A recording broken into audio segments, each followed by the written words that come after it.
1 एकड़ में 4 kg भूमि power 1 एकड़ में पड़ेगा। और इसको देखने से आपको लगेगा कि ये मार्केट में जो तमाम प्रकार के जाइम धनजाइम महाजाइम है ना, सेम उसी प्रकार का है। अगर किसी किसान के पास ले जाएंगे तो ना आओ देखेगा ना ताव देखेगा, इसकी तुलना तुरंत मल्टी वाले से कर देगा। ठीक है, तो भूमि पावर की एक सबसे खास गुणवत्ता आपको बता दें, इस भूमि पावर में ह्यूमिक एसिड है, लगभग आपको मिल जाता है।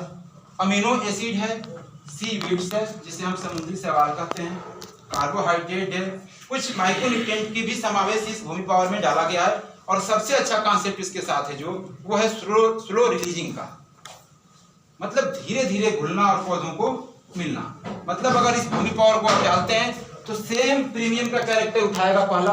अगर प्रीमियम डाल के इसको डालते हैं तो काम क्या करेगा, सबसे अच्छा जो आपके प्रीमियम में मित्र कीट थे उनका मित्र कीटों का भोजन क्या होता है,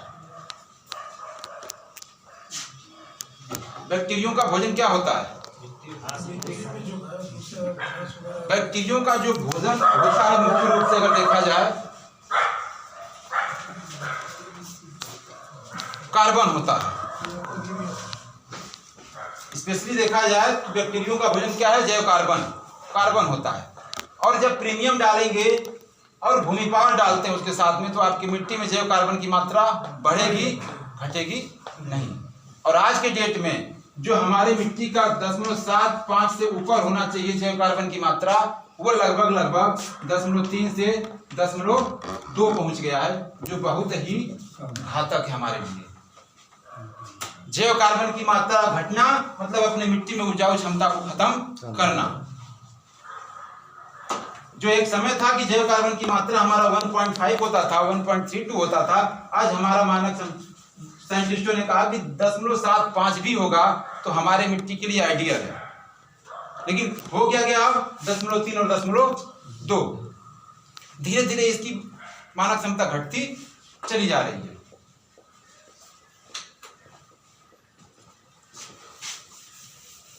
जब इस भूमि पावर का उपयोग करेंगे आपका सेम pH रेशियो मेंटेन करेगा, ये भी pH वैल्यू ये भी मेंटेन करेगा।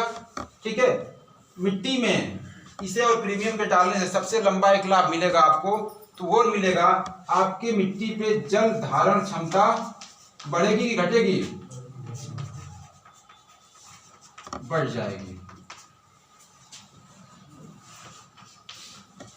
और जल धारण क्षमता बढ़ेगा तो आपके मिट्टी की उर्वरक क्षमता बनी रहेगी, पहली चीज। और दूसरी चीज, जब इन चीजों को आप डालेंगे तो जो आज कहा जाता है कि 33% आबादी को शुद्ध जल नहीं मिल पा रहा है, या ये 33% एरिया डार्क जोन में है जहां गर्मी के मौसम में पानी ही नहीं है।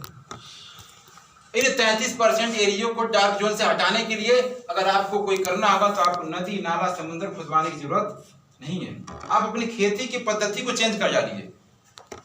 जो प्रकृति के द्वारा हमें पानी मिलता है उस पानी को अपने यहाँ रोकने का प्रयास करिए। वो पानी तभी रुक पाएगा जब आपकी मिट्टी में मित्र कीटों की संख्या बनी रहेगी। मित्र कीटों की संख्या बनी रहेगी तो बारिश होगा, पानी मिट्टी में जाएगा, पानी सूखेगा। ठीक है, वहां का स्टेटा मेंटेन रहेगा।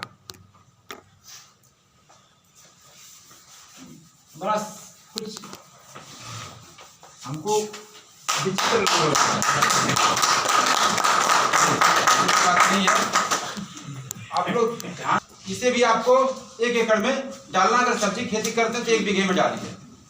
इसे डालेंगे तो जो लंबे अवधि का फसल है, जैसे आप लोगों का परवल वगैरह का जो भी बेल्ट है, चाहे जो भी केला हो गया, परवल हो गया, जिसमें हमको बहुत ज्यादा लंबे टाइम तक फल लेना है, चाहे लंबे टाइम तक पौधे को जिंदा रखना है।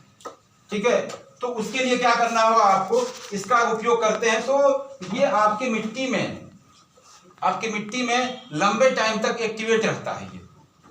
और लंबे टाइम तक जब एक्टिवेट रहेगा तो काम क्या करेगा, ये सबसे अच्छा काम करेगा कि जो भी आप डीएपी यूरिया जो भी खाद डाल रहे हैं, फर्टिलाइजर आपने डाल रखा है, उनको अनयूज नहीं होने देगा, मिट्टी में बेकार जाने नहीं देगा। तो पौधों को जब जब जरूरत पड़ेगी तब तब धीरे धीरे उनको उपलब्ध कराता चला जाएगा। सबसे अच्छा इसमें एक गुणधर्म है भूमि पावर में कि जब जब इसकी जरूरत पड़ेगी पौधों को, ये आपके मिट्टी में ऑलरेडी सारे पोषक तत्व तो पड़े हुए हैं, उन्हें एक्टिवेट करेगा और पौधों को देने का काम करेगा। ठीक है, ये रहा हमारा भूमि पावर। अगला प्रोजेक्ट हमारा क्या है?